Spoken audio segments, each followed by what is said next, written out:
Nung isilang ka sa mundong ito, laking tuwa ng magulang mo, at ang kamay nila ang iyong ilaw. At ang nanay at tatay mo'y di malaman. Assalamualaikum warahmatullahi wabarakatuh.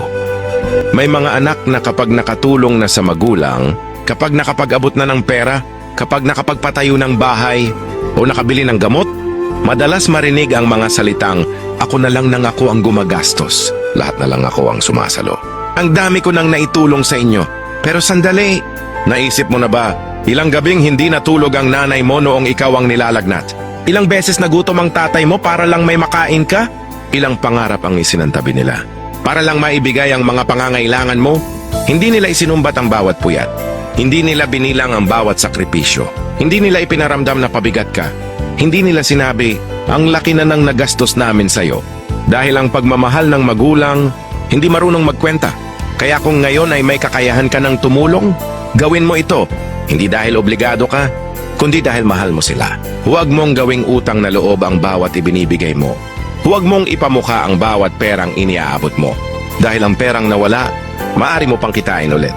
Pero ang panahong nawala sa piling ng iyong mga magulang, hindi na kailanman maibabalik. Darating ang araw, hindi na sila hihingi ng tulong. Hindi na sila tatawag. Hindi na sila mangungumusta. Hindi dahil okay na sila, kundi dahil wala na silang pagkakataon. At sa araw na iyon, baka ibigay mo man ang lahat ng mayroon ka, hindi na nila iyon matatanggap. Kaya habang nandyan pa sila, yakapin mo sila, kamustahin mo sila, pasalamatan mo sila.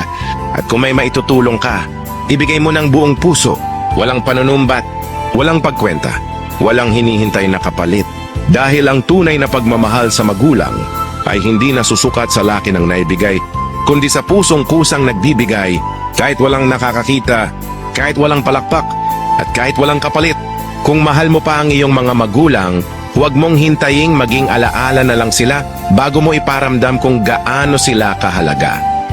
Kung may pagkakataon kang mapanood ang mensaheng ito, ibahagi mo ang mensaheng ito.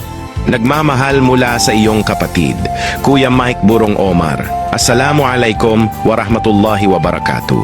At ang nanay at tatay mo'y di malaman ang gagawin.